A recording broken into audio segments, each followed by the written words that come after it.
Today, we're going to be covering the basics of Google Drawings and how is it actually useful for what we want to do with Google. So we're going to be walking through how to open Google Drawing, creating a template for a graphic organizer or poster, making a copy for each student or making it view only so that students file make a copy in Google Classroom, creating a worksheet layout, which is more teacher-oriented than student-oriented, but still very helpful, with a thank sheet and a computer shortcut poster. We're also going to be looking at logos and brainstorming just some ideas of what to even do with some of these Google Drawings. So the first one we're going to walk through is one of the ways that we can use Google Drawings with students. One way we can do this is by doing a graphic organizer or poster type setup. Now, to get into a Google Drawing, if you're on your Google screen, go to your Google Apps icon, and if you don't see it within your options, it doesn't always pop up, you can find it in your Drive. And when you go to whatever folder you want to have this organized in, and you click New,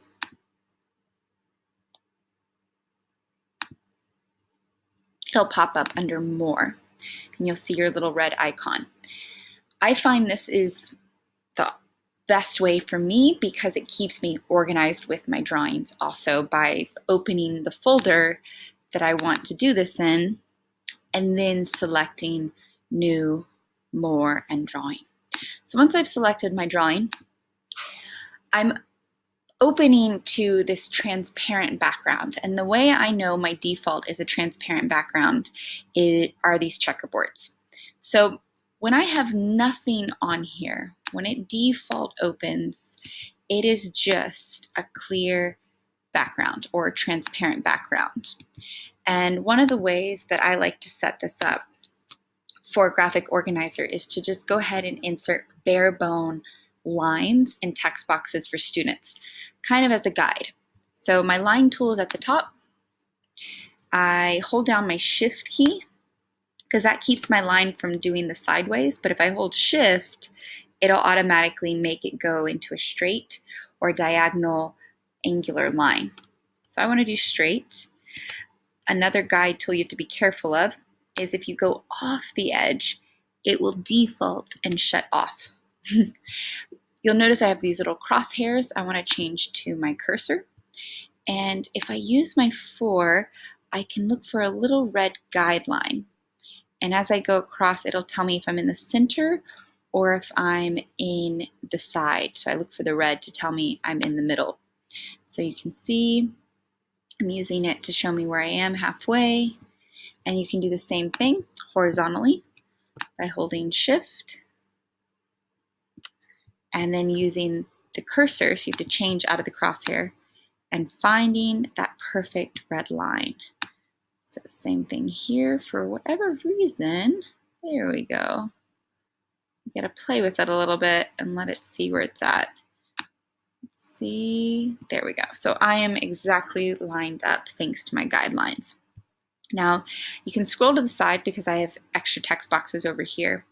The thing that I'm wanting my students to do with this graphic organizer is I'm envisioning them coming in and I want them to put their number in the center and I'm wanting them to come up with a place value. So I insert a text box. I can make it transparent or I can make it with a solid background and then I can go from there. Now I already had one made. And when I entered it, I just put an empty number and my students could then insert their number. Now, you'll notice the lines are on top of this. When I 2-finger click, that will give me the option to order and bring the text box to the front. So again, all you're doing is 2-finger clicking or right clicking to bring up this option menu. You can also link any text boxes that you want. So if there's a picture that you need to cite the source of, this is a great resource. So I could now upload this to Google Classroom as either a copy for each student, or I can upload it as something that is view only, and then students would go to File, make a copy. So the way I do this is I go to my assignment and I go to Google Classroom, or excuse me, Google Drive, and I can locate it right there. Now it's not going to show the complete picture. That's okay. I click it, I click Add. This will have the default bones. If I leave it as Can View, when a student opens it, it's going to be view only, and they'll need to go to File, make a copy, and then it's their personal copy that they can turn in wherever I've assigned. Or as a teacher, I have the option to say make a copy for each student, and then what that actually does is it puts the student's name right in the front of whatever I've titled the drawing. From there, they can then turn it into the assignment, and their name is automatically in the title, which makes my organization a lot easier. So just to backtrack and to show you what this originally looked like being built by some students, they wrote an expanded form, and they made sure to label it. And they also wrote it in standard form, which is also in the center technically.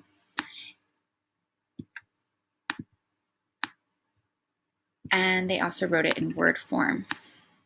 And I let them play with the fonts and go crazy with it. Over here, we had two people work on a section. You'll notice I've actually grouped this whole text box. So let me just show you what that looks like. If I undo this, if I have a bunch of little text boxes, which is what all of these are, I can group them by just dragging my mouse. So I start it over here, hold it down, and drag. That groups. And you'll notice if I click this, it'll ungroup my stuff, but you can also group it so that it's easier to move. And once I do that, I can grab it with all my 4 mouse, and now it is all moved over. Now, if I save this as a PNG file, if I go to File, Download As, PNG, what this is going to do, it's actually going to save my transparent background. So if I save this as a PNG file, I'm downloading it right now, and I go to my Google Drawings slide. If I go to this last one right here, and I click on it, let me go back here. So it's opened it in my preview. Wrong thing. Let's get back to our Chrome. I click on my drawing, so I'm just going to go to Insert. Let's do this a little differently. Upload from computer. I'm going to locate it in my downloads. It's going to be the most recent thing I've downloaded. I click Open. When I load this, you'll notice you can't see everything because it's in a background. But if I place it over my face here, you can see that the writing is completely transparent. This is what happens when we save it as a PNG. So this is a really fun feature to play with if you make a logo or a design that you want to be able to cut out and use for something else. So again, with this, I had a class who wanted a logo. They wanted the Fortnite llama with a 4F logo on it. So we did. And if I File, Download As PNG, we'll watch it download. We can go back in here and I can insert, upload from computer. It's going to be the most recent download. When I insert, it's actually going to be a clear background, so we see the shape of the llama. If I double click on this image, I can crop it, bring it in a little bit. You're going to still see part of this one. I would have to move it a bit, but I can then move around this little llama, and now I have a friend in my picture. So if I wanted to change the layout, all I could do if I wanted to mess with having my whole llama, I could just erase him. And I would erase my logos because they are grouped. And I could actually move this little transparent background so that my image, my canvas, is actually a little bit smaller. So that would be personal size canvas. Now this is handy because instead of having a big empty box that I have to crop every time with that transparent background, it's now exactly to the size I want. So again, download as a PNG. And I can insert wherever I like, and it's not going to have a background. Now, if you're noticing, To build this, you also have to kind of play with your note background. So I'm going to edit undo in here. And the way that I find just kind of the fastest and easiest is if I search the web within drawings and I type in no background or transparent background. What you're going to look for are the images with a kind of checkerboard background, and that's going to be those invisible backgrounds. So my other class is called Pudding, no background. Let's see what we find. So I'm already finding some little Christmas puddings. If I add the word cute in front of it, let's see what we get that way. Start getting these little cutie patootie ones with no backgrounds. I don't know why we got some pigs, but that's interesting. So now we're getting into this pudding with a face. Kind of have to hunt. Let's try one of these Christmas puddings, or even let's see if this cupcake, go to insert, and we're double checking that it has that transparent background. What you'll see is it does, because it comes out as an overlay. So we make it whatever size we want. We can make it riding the llama, and now it looks like it's exactly on it. You can also play with formatting options, and you can make a little drop shadow so it makes it more realistic. You could add a little bit of a reflection if you're wanting a mirroring effect. You can recolor it, give it some options. Maybe we want to go with the theme of the purple, a little bit of a purple cupcake going on. We can mess with the size and position, all the little bitty aspects.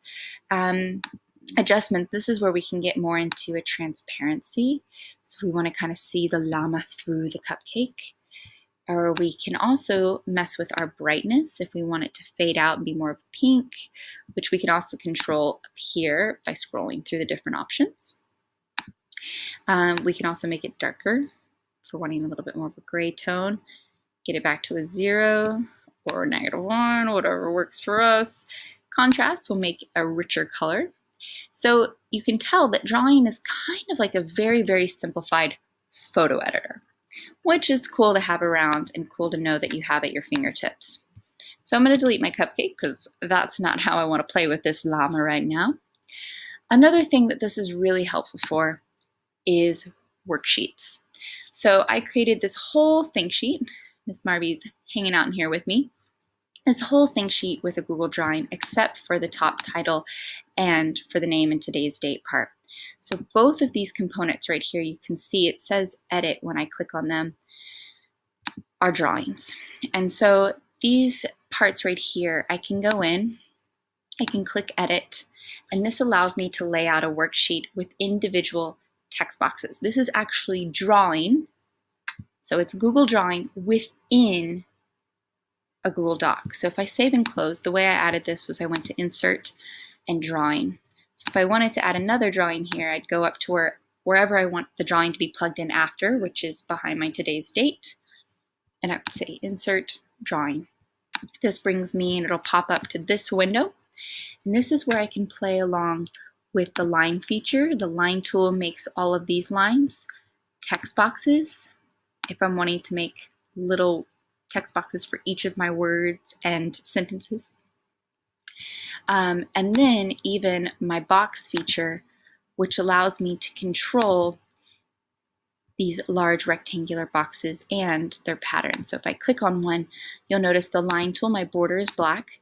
I've messed with the width a little bit, so I've made it a little bit thicker so you can see when I click it, it messes with that. And also there's different patterns. So very similar to interfaces we've seen before, but it's a simplified auto-saving version.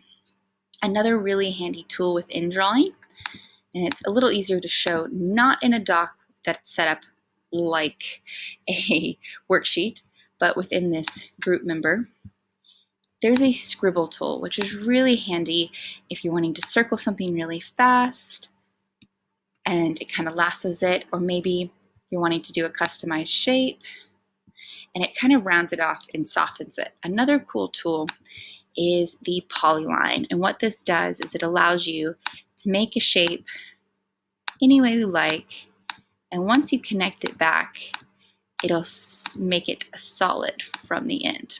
And then you can play around with your transparency or making it a solid color and making a transparent border, or maybe you want to add a border and add some dots, you can really play with it and make it your own. Another thing we can do is you can combine drawing. So we have our edit. I did this drawing so this heading could be more precise. I wanted my text boxes right underneath each other. And when I was doing it in the doc, I couldn't get them exactly laid out how I wanted. I also wanted to insert a picture. So if I move this, you'll be able to see it. Move this down. I also wanted to insert a picture of the command symbol for a Mac so that it would be part of my shortcuts. So I found that Google Drawing would be the best for this, and I did it specifically to insert into the heading of a doc. And then I inserted a chart below by just pressing my cursor onto the other side and going to insert, table, not chart, and dividing it that way. From here, my layout, when I zoom out, gave me an A3 size that I could print with a few of the shortcuts that we could use. So just a reminder, Google Drawings, it's a really great tool that students can use if they're doing a group and we have one member working in one box, another in a second, and maybe two members working in another section. You can really divide it up and they can collaborate while making a poster in their own space. So it helps with that division. Also, teachers, layouts, and transparent designs that you're wanting to overlay. Great, quick, free tool for that. Students can use this for diagrams, graphic organizers, brainstorms, posters, timelines, labeling parts. Infographic, not infographic, analyzing maps, which if you take a tool and we place a map in our background. So I can just do this really quick. Let's search the web for a map of Thailand. Or actually, let's get more specific, Bangkok. Let's just overlay it over this one. So let's do the BTS map. Let's talk about specifically if we're wanting to look at courses. Let it load. It does take a while when it's creating images.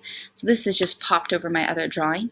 What I can do now is I can actually use my Scribble tool if I want to show a section. So maybe I'm talking about Prompong area to Chitlom. And I'm wanting to circle that area. I can make this line even thicker. I could make it a bright yellow. Well, that's kind of blending it, so maybe a bright red. Let's make it a little bit thicker. And then that really can jump out at us. I can also maybe make an arrow if I wanted to point. So I can use this to kind of go from here, and I'm noticing it did the wrong way, undo. So let's make our arrow go the other way. And then we're pointing to a certain specific area. We can add a label right here by adding a text box, and students are able to start analyzing anything, any kind of picture, whether it's an artwork or a map. So the possibilities are really, really endless. It's just about kind of experimenting with what you want drawings to be. It's very much compatible with Google Docs, Drive, especially saving them as a PNG file to your Drive, uploading them that way, and of course, Google Classroom. Hope this helps. Enjoy, have fun with it, and play with it, and really make it your own.